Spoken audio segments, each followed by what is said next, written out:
Hello everyone and welcome to Crypto Night, the crypto investor channel. I'm Boris, so let's dive in. Today I'm with Colton. Hey Colton, how you doing? Hey Boris, I'm doing well. Welcome back to the Kryptonite channel, everyone. All right, so let's talk Algorand today.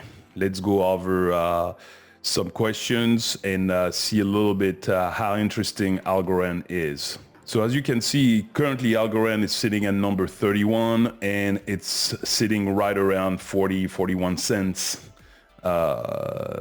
That's the price in dollars. Obviously, with the whole market correcting since the beginning of the year, if we look at 180 days, they had pretty much beginning of the year, they were like along the lines of about 175. And if we look a little bit further, it was back in September, they reached a high of $2.38. They are down quite a bit. Basically, they are down 88%, like most altcoins anyway out there. Some altcoins are down 60, 70%. Most of them are down 70, 80%. And then there's a few that are down 90, 95%. Really depends on the projects and everything. So what questions did you have, Colton? Yeah, my first question for you today, Boris, is what is Algorand's goal? What are they trying to do? Well, that's a good question. They have lots of information on their website, which there are really two websites. Mm-hmm. You have the Algorand.com and then you have the Algorand Foundation. Yes. Algorand is a US-based company, and they're the one who created the Algorand blockchain, and as you can see, currently they have about 26 million addresses. One thing that's great about Algorand is transaction fees, extremely low, 0.0006 cents. I mean, it's a fraction of a cent per transaction, so very cheap, unlike let's say Ethereum. So they and they give you, even in live, their block time and their current activity transaction per second. So they are 13. So it's very very it's pretty low. They have plenty of room to grow. So they created the blockchain. It's an MIT professor that created the blockchain. Is Italian, but he lives in the US. Also, the blockchain is a proof of stake blockchain, which is very important. We'll talk about that in a second. So they are US based, but the foundation is Singapore based. And the foundation is more about the governance of the whole ecosystem and everything. So you have two different entities, when you talk about Algorand. Okay, that makes sense. Now, you just brought up proof of work. What does proof of work mean, Boris? So the proof of work and the proof of stake. Proof of work is basically that miners are mining a coin, and they're proving that they're working, to do things by resolving pretty complex equation. And so, for instance, Bitcoin is the ultimate proof of work type coin. It is extremely secured.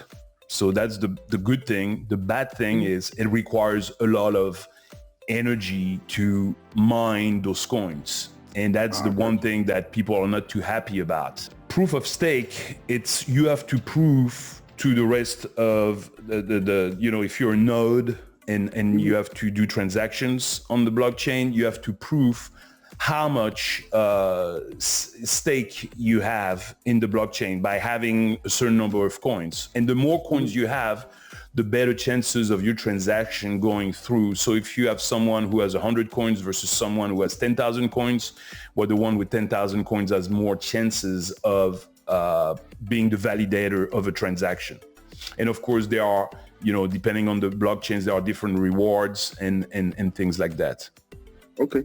So that's the difference between proof of work, proof of stake. Most of the everything is Ethereum is going to proof of stake. They are currently a proof of work, but they're changing to proof of stake.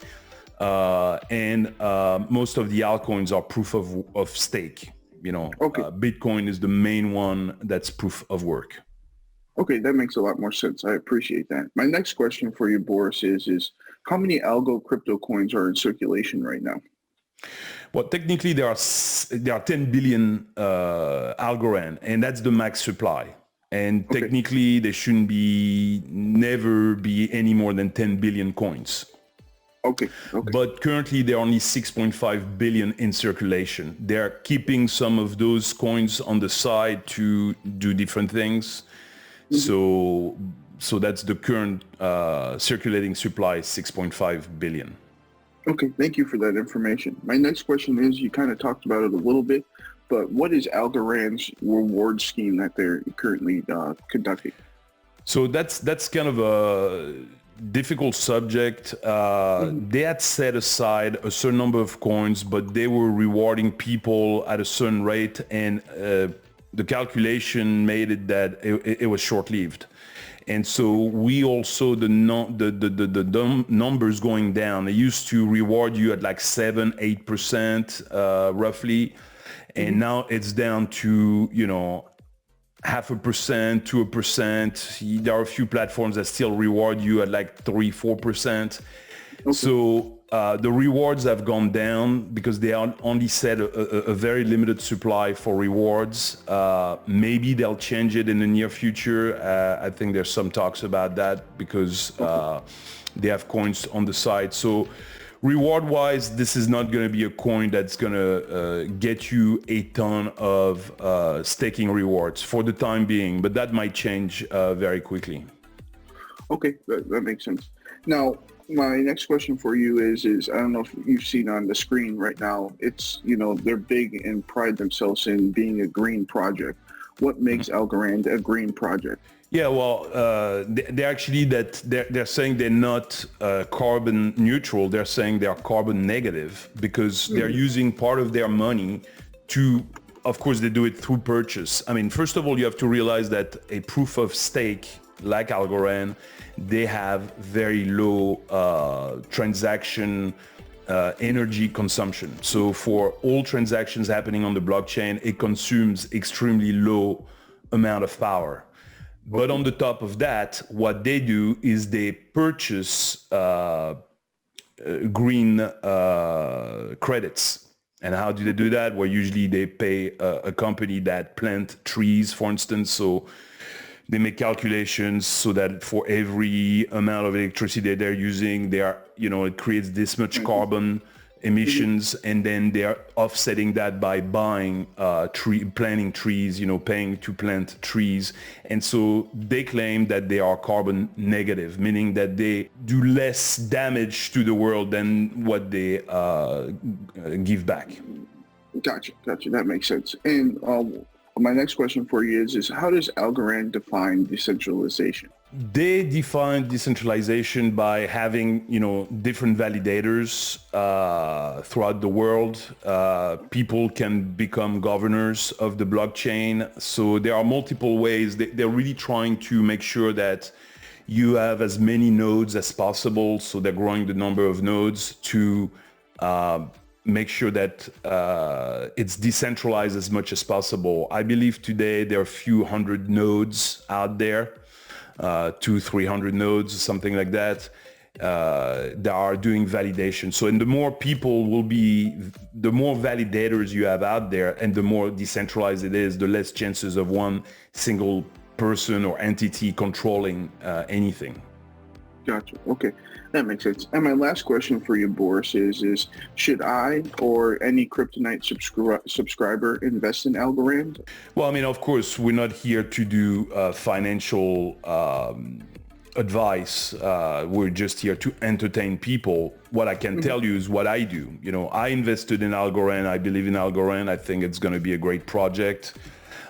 There's a few key things to know. First of all, on the news, they've had a lot of stuff happening. Here you see them with FIFA. They became the official blockchain of FIFA. Now, in the US, maybe some people don't know who FIFA is. FIFA is basically the world organization for everything that's about soccer. So the World Cup, which by the way is happening this year at the end of this year in Qatar, It's huge because FIFA is extremely rich. I mean, when even the Americans, even if they're not big fans of soccer, they know Lionel Messi, they'll know Cristiano Ronaldo, they know some of those soccer stars, and so they became the official blockchain of FIFA. There's going to be a lot of things happening. There's going to be NFTs. There's going to be probably eventually purchasing tickets through Algorand. They have lots and lots of projects in regards to that. The other thing that they did, which is extremely great, they did a huge deal with Universal Music. Universal Music is, I believe, the largest music production company in the world. So the things they're going to be able to do together is just gigantic, because when you think about NFTs, some people think like NFTs are just a JPEG. Well, NFTs are a lot more than that. You can have video, but you can have audio as well. So I believe they're going to be working on a lot of things that are NFT related, but for music. So that's also a gigantic undertaking. And that's the cool thing about Algorand. They're signing a lot of partnerships, and those partnerships are big. FIFA, I mean, Universal, this is great. The other thing is they're slow and steady, a little bit like Cardano. They're not like, boom, going through the roof over just, pumping and stupid memes. They are really grinding, slowly but surely moving forward, getting more and more partnership, investing. They got a lot of money invested. Last year, I think they were over $750 million invested from VCs into Algorand. I mean, they don't pour that kind of money for a project that's going nowhere. Lots of good partnerships. They're open source, which is another great thing. So people, programmers out there can easily look at the code and see what's going on and everything. They upped also their transaction. We're seeing earlier that they are currently doing like 13 transactions per second. They used to be able to go all the way up to 1,000 TPS. Now they've upgraded the blockchain to 11,000 TPS transactions per second. So 13, you can see they have tons of room to grow. I don't think that's going to be really an issue. I've never heard of them ever going down either. We saw what happened with Solana recently. Didn't happen with Algorand. And another thing is they're big on DeFi, which is, a very important thing. Everybody wants to get into DeFi these days, Web 3.0 and all that kind of stuff, as well as tokenizing real estate. So I take a house, I take a building, and I tokenize it. So when I sell it, I sell the tokens that represent this building, for instance. Cool thing that will open a lot of things for people to invest. Let's say no one can buy the Chrysler Tower in New York, for instance, unless you are already a billionaire. But if tomorrow you tokenize the Chrysler Tower, you, me, anybody watching us, they might be able to buy 0.0001% of the Chrysler Tower. I mean, depending on how much tokens we're able to buy, maybe as much as 1% or 2% or whatever. I mean, the cool thing is tokenizing real estate, I believe, is going to be also a great industry. So they're involved in a lot of stuff. And of course, NFTs. NFTs, we see how popular they are these days.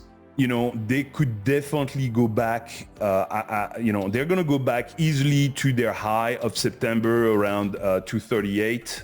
Actually, their all-time high was in 2019 at 356. They didn't make it all the way back up in 2021 because people were pouring more money into Solana and other projects, but they still kind of went back way up, but I think it's a project that can easily go between $5 to $10. So today at 39, 40 cents, 40 cents. Yeah. It's a project where you can much more than 10X, probably I could see this as a 20X potential.